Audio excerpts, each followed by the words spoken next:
dalam ekonomi dan politik itu adalah sesuatu hal yang tidak bisa dipisahkan.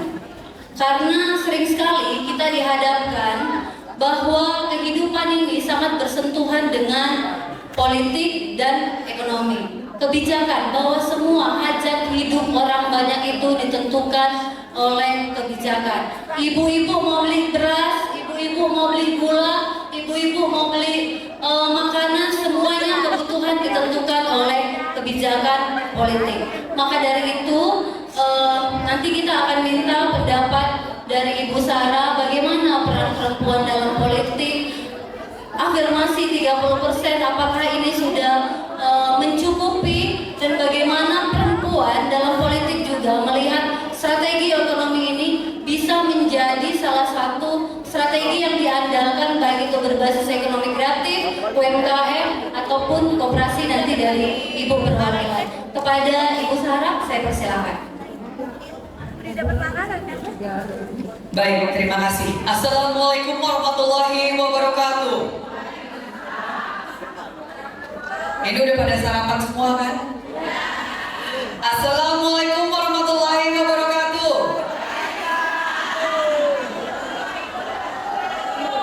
Katanya soalnya pejuang perempuan. Shalom, Om Swastiastu, Sukihoto, salam sejahtera bagi kita semua. Selamat pagi ibu-ibu sekalian, kepada pengurus dan juga panitia Kongres Pejuang Perempuan Indonesia. Saya ucapkan banyak terima kasih dan selamat atas kegiatan yang dilaksanakan dua hari ini. Ibu-ibu sekalian, izin saya memperkenalkan diri dulu karena tadi walaupun sudah diperkenalkan, tapi kalau belum kenal maka tak sayang, dan kalau tidak memperkenalkan diri kurang afdol. Saya Rahayu Saraswati Joyo Hadikusumo, dalam hal ini adalah anggota DPR RI dari Dapil Jakarta 3, yaitu Jakarta Barat, Jakarta Utara, Kepulauan Seribu, dan juga saat ini menjabat sebagai Wakil Ketua Komisi 7, di mana Komisi 7 bukan seperti Komisi 7 periode yang lalu. Komisi 7 adalah salah satu komisi yang baru, di mana kami membidangi perindustrian, UMKM, pariwisata, ekonomi kreatif, dan juga sarana publikasi yang ada di bawah negara, yaitu TVRI, RRI, dan Antara. Karena Antara itu adalah BUMN sebenarnya. Nah, ibu-ibu sekalian, tadi sebenarnya Minar sudah dengan sangat luar biasa memberikan sebuah prolog tentang perempuan dan politik. Dan dalam hal ini juga disambung dengan persoalan ekonomi.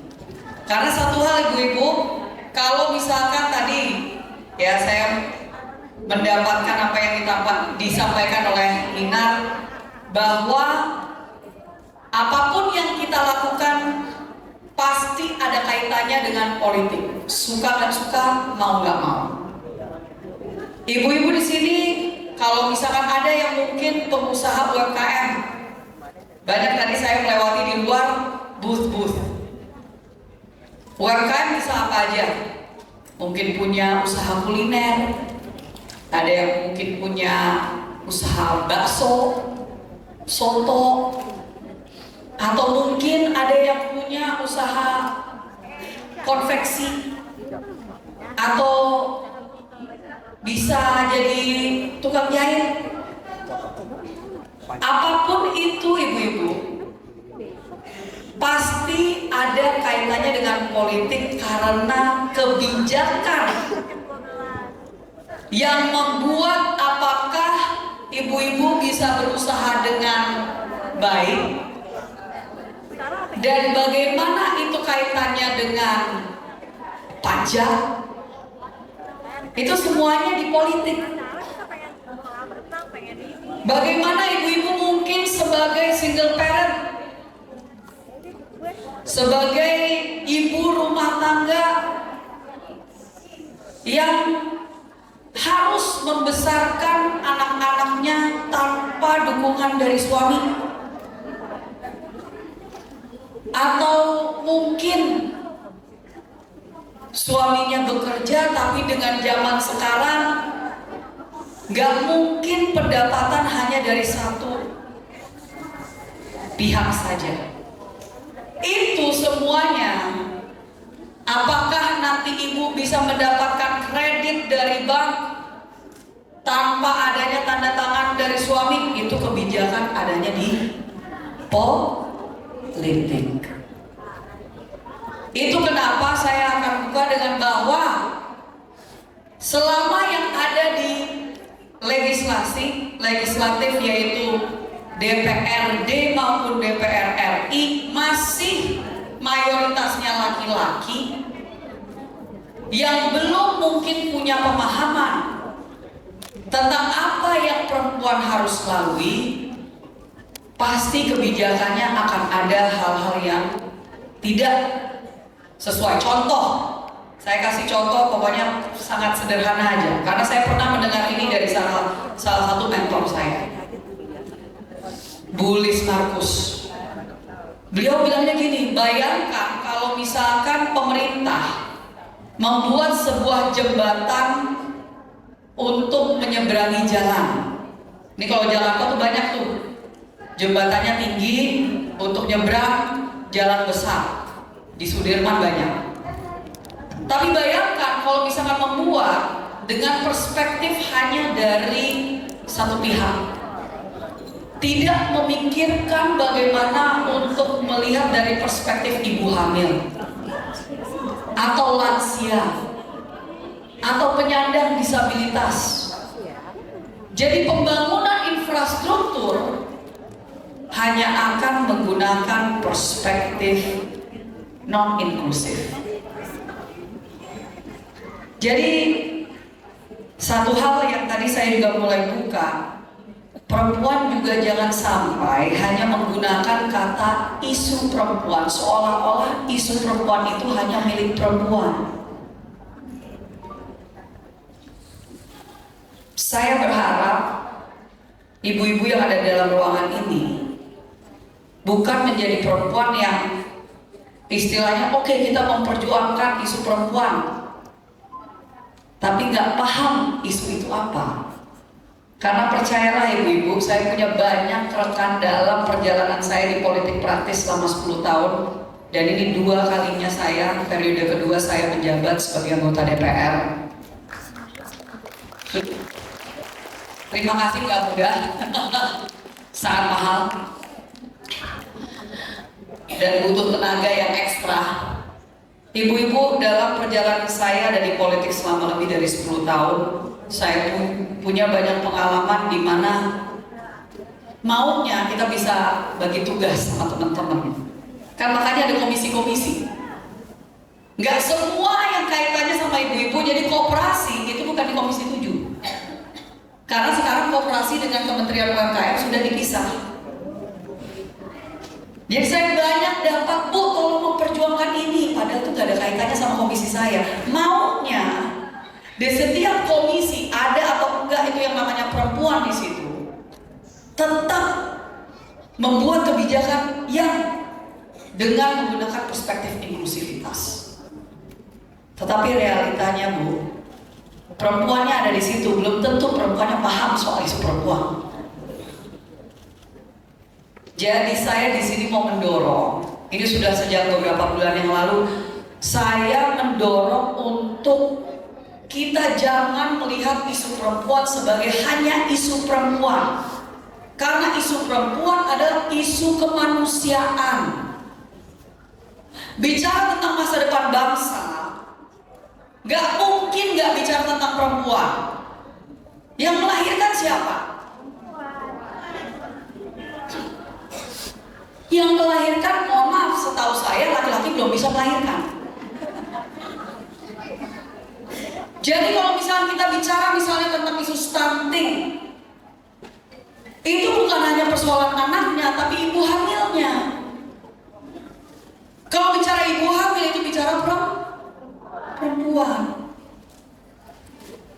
Jadi kita harus mulai menggunakan perspektif. Jangan keluar istilahnya, oh ini kita memperjuangkan perjuangan perempuan. Bukan. Kita memperjuangkan nasib bangsa ini. Kita memperjuangkan masa depan bangsa ini. Masa depan anak cucu kita. Mau anak kita itu laki-laki atau perempuan, jangan lagi kita hanya mengecilkan isu perempuan. Karena kalau enggak, mohon maaf, pasti kalau kita bicara tentang isu perempuan yang datang ya perempuan. Sampai kapan kita akan membenahi kalau yang datang tiap kali tentang perempuan ya perempuan doang? Itu namanya kalau dalam bahasa Inggris preaching to the choir. Ngomong dengan orang yang udah paham. Apalagi kalau di sini adalah kongres pejuang perempuan. Berarti di sini semuanya pejuang, betul? Masing-masing ada hal yang diperjuangkan, mau itu anak cucu, mau itu usaha, mau itu tentang UMKM, mau itu tentang stunting, mau itu tentang kesehatan, ada yang diperjuangkan. Maka mari kita sebagai pejuang perempuan memperjuangkan masa depan dan kemanusiaan, bukan memperjuangkan perempuan. Kalau enggak ya lagi-lagi kita nggak akan keluar dari situ. Nah, apa kaitannya? Apa kaitannya dengan misalnya ekonomi? Ya, kita semua tahu mayoritas pengusaha UMKM, dan mohon maaf saya mau meluruskan satu hal. Kebanyakan sebenarnya usaha itu di ultra mikro, bukan mikro. Karena secara aturan undang-undang, usaha mikro itu kalau selama istilahnya definisinya nih, tinggal dicek pakai Mbah Google. Definisinya itu selama kalau misalkan capital, working capital atau modal usaha itu di bawah 1 miliar rupiah. Jadi yang modal usahanya 25 juta, 50 juta itu ultra mikro. Ya. Nah, seperti tadi saya mau katakan, mayoritas pengusaha UMKM adalah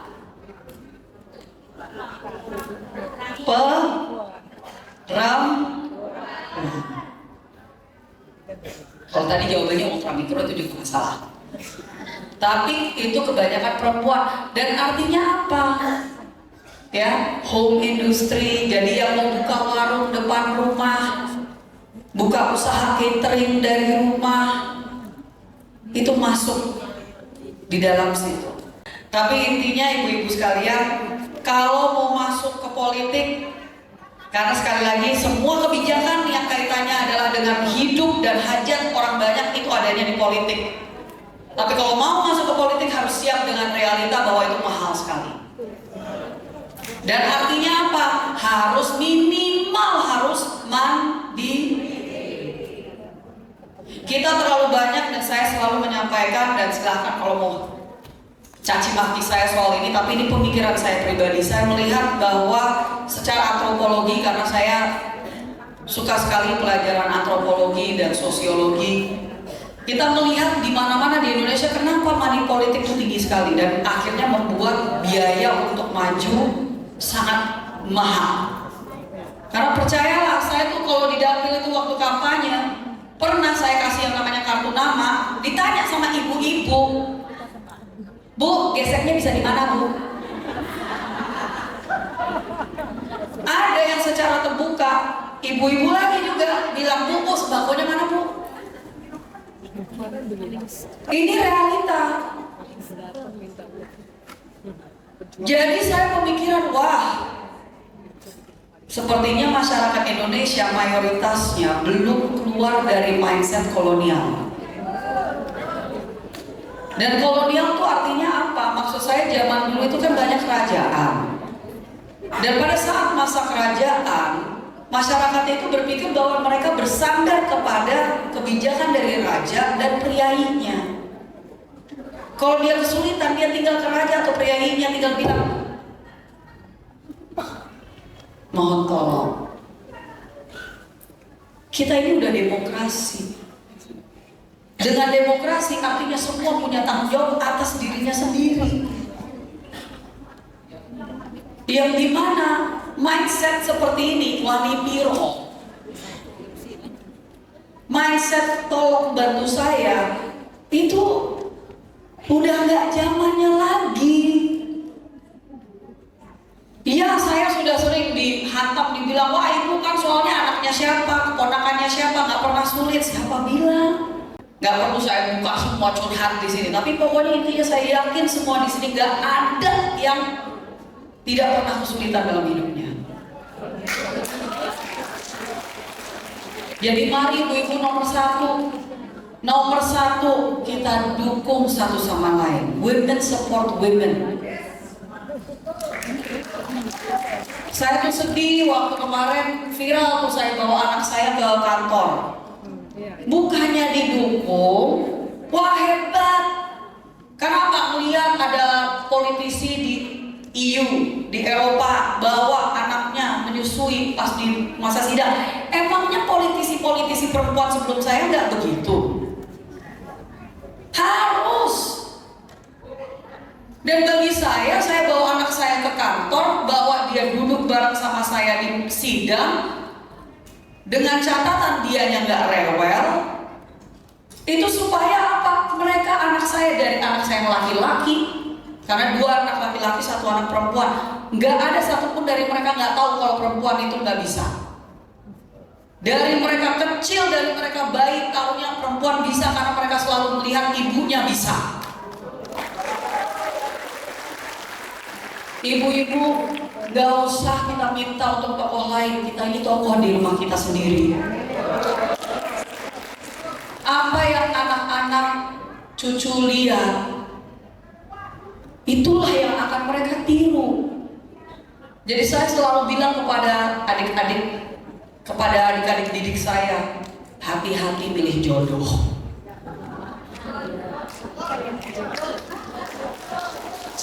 Keputusan paling penting, salah pilih pasangan, kita nggak akan bisa mencapai impian kita. Karena menurut saya ilmu jauh lebih bermanfaat. Karena kan perkataannya kan jangan kasih ikannya, berikanlah. Kalau saya nantang, menurut saya sebagai salah satu mancing media, saya suka banget mancing soalnya. Menurut saya nggak cukup ngasih kailnya. Lah kalau misalkan kailnya cuma pakai kail terus dimasukin ke kolam, ya nggak bakal ikannya makan. Perlu apa? Umpan. Tapi kalau misalkan nggak punya ilmu bahwa harus pakai umpan dan tipe umpannya apa, ya sampai akhir zaman juga ikannya nggak bakal ketangkep. Ya jadi ilmu menurut saya ibu-ibu jangan pernah merasa saya udah terlalu tua, saya udah nggak masanya lagi belajar. Mohon maaf, Presiden Prabowo aja kemana-mana pakai buku catatan. Udah jadi presiden masih belajar, masih baca buku sebanyak-banyaknya. Apalagi kita. Saya tiap hari masih belajar. Ibu-ibu hadir di sini kan sebenarnya juga belajar, toh Bu?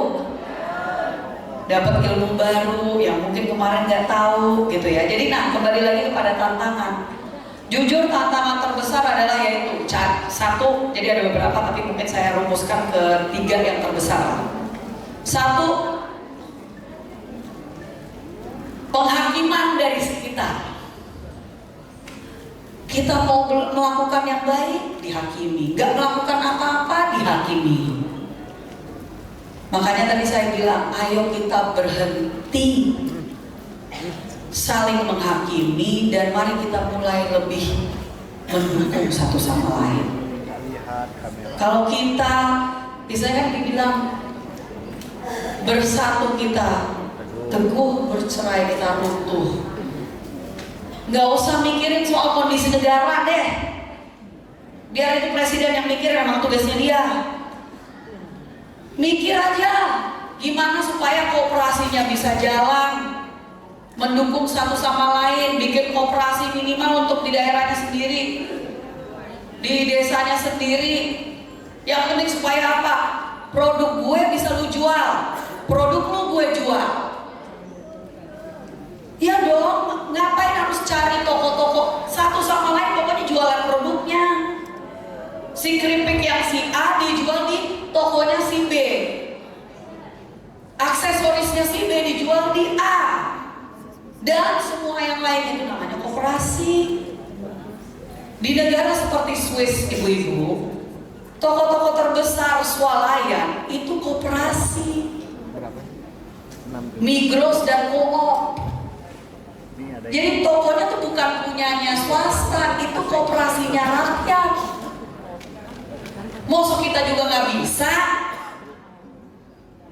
gitu loh. Itu koperasi, bukan swasta, bukan PT. Jadi ayo kita berpikir di luar, gitu kan? Mendukung satu sama lain, karena percayalah, pokoknya yang namanya perempuan ngedukung perempuan tuh ya Allah susahnya minta ampun. Wah, ngapain dia pakai baju kayak gitu? Aduh, anaknya kok jadi kayak gitu ya? Apa gak dididik dengan baik sama ibunya? Yang kedua, memang saya selalu menyampaikan, setiap perjuangan pasti ada temor. Kita sebagai perempuan, ini waktu saya menerima penghargaan dari sesama politisi-politisi dan tokoh-tokoh perempuan, saya bilang, perempuan itu memang harus berdamai dengan yang namanya pengorbanan. Memang gak mudah, Bu. Memang dipikir kalau kita punya usaha sendiri bakal lebih santai, ya enggak.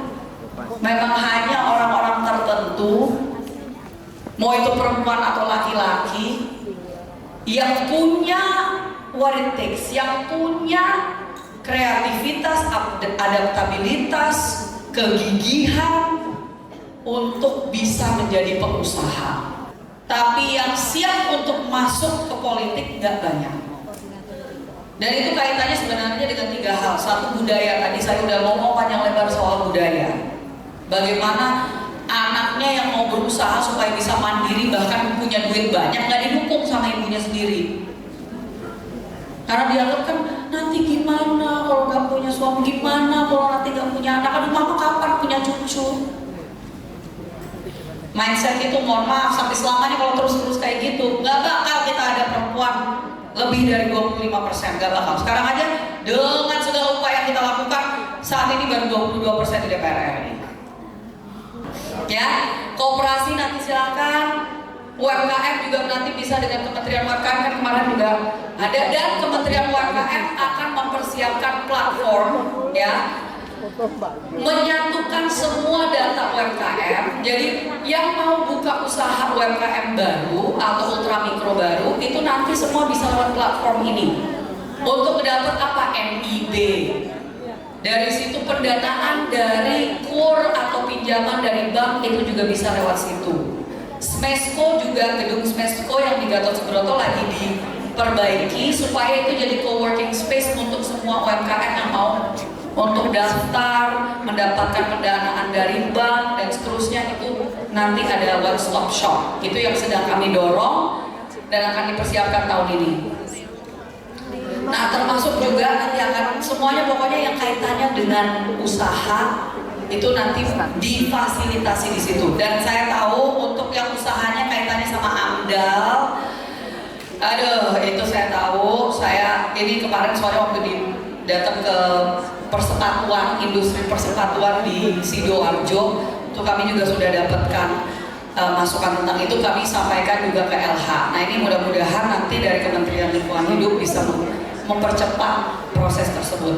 Jangan juga lupa soal haki, ya kan harus didaftarkan, soalnya namanya nggak boleh sama dengan perusahaan lain, usaha lain. Nah itu nanti semuanya prosesnya ada di satu platform itu. Mungkin itu. Sekali lagi terima kasih Bu Ibu, semangat semuanya. Ya, terima kasih Bu Sarah.